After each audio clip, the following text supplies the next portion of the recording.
Mufti, how do you feel your debunking Aisha's marital age has impacted Muslims generally? Have you received negative backlash or inspired people to see the truth? That's a very good question. I'm glad you asked that.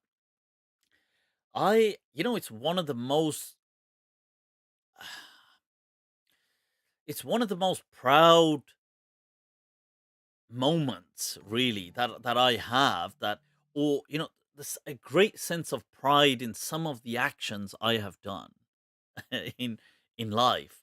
Some of my accomplishments, wallahi, has been that I produced that video and I really hammered this point. I'm really honestly, like I'm being honest, whether people appreciate it or not. I am so like I'm so happy that I did that and I walked that path. Okay, that's as far as the decision of doing that. As to how it's been received, my kind of interaction with people has been so pleasant and so kind of rewarding on that video. I have had so many people, namely women, I mean, particularly women, who were kind of not indifferent, but were v- isolated from religion. They had become, they had kind of become separated and divorced from the faith because of these things like the age of Aisha. Now, this, and there were a series of other things as well that seemed very nonsensical to them, and it seemed very kind of brutal. And the fact that it's attributed to God and His Messenger made them have a s- a repulsive distaste towards Allah and His Messenger. And although many of these women who did contact me in this last, let's say, couple of years, many of them may not have taken an open battle against this topic. So they may have just silently retreated because it's not a battle worth fighting. That because you know how the mullah and the religious people, kafir, kafir, zindiq, blah blah blah, murtad, and and then these women don't even know about Islam, so it's easy for them to just start getting hammered by loads of people, and people will say, "Oh, they, what is it, ex-Muslim, ex-Muslim," and "Oh, you're not wearing hijab, you're not doing this, you're cursed," and then trolling and hating, and so it's not healthy for anyone, let alone a regular person from the public, and that too somebody who doesn't know about Islam. So most of these women have just kind of secluded themselves from religion, but just left it, and almost a few actually abandoned Islam, and some may have kind of detached from it, but maybe not openly abandoned it.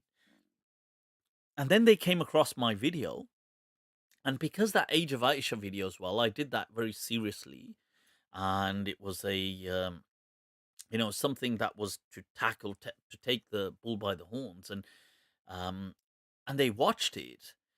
And then they contacted me, many of them, seriously, wallahi. And for many of them, it was not only a lifeline, but it was a rope that kind of reeled them back to the faith. So I my the response that I've received has been overwhelming, overwhelming by common Muslims who are my target audience. The Molvis, for the most part, their response has been either insecure or it's been kind of negative. And that's because they feel that it has basically, it it's disrupted their trade. You see, because their trade is being the clergy. And part of being the clergy is you cannot question these things that we have laid down. And remember, that's also handed down to them. So they are not allowed to question it. And they know they're not allowed to go against this ruling. And most of them have been teaching this ruling that no, you can marry little girls in Islam. Now, this will then, one, it will undermine their authority. Two, they're not allowed to question their superiors. So, and they're not allowed to question Bukhari. And so it's just too much. Like, even though I do feel that most these Mulvis, they don't have a personal axe to grind in this issue. I feel that if their superiors, like let's say their teachers, had the courage to say this, that yeah, Bukhari, we don't care, it's in Bukhari, it's wrong, they would happily, most of them would flock with their teachers.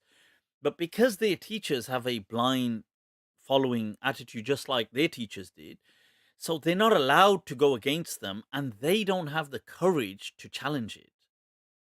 Because if they challenge it, they will lose their livelihood because they will be, they'll lose their job, they'll lose their circles, they'll lose their.